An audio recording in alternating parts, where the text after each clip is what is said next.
Зараз перебуваємо в укритті.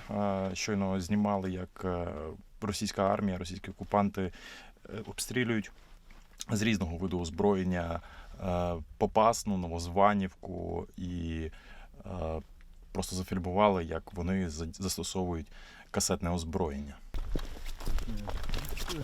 Реально зелена трава тупо вигоріла. Якщо приход, он видно, де приход. Початок розгорання був метр, два максимум радіус. Самі бачите, що це за речовина. Як думаєте, як припускаєте, що це може бути? Ймовірно, була така інформація, що може бути це напалм. Не фосфор, напалм може бути, бо фосфор розривається в повітрі і він спускається білою стіною. Я думаю, це вже більшість людей бачила. А це просто при розриві почалась пожежа.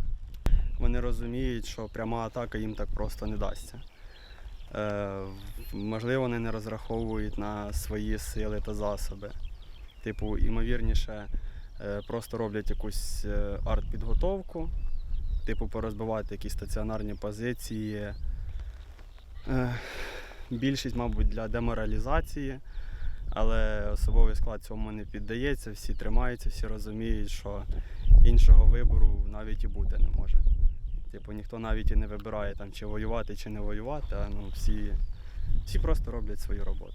Рахунок бойових дій, як такої активності немає. А от в плані обстрілів, майже кожного дня по декілька разів.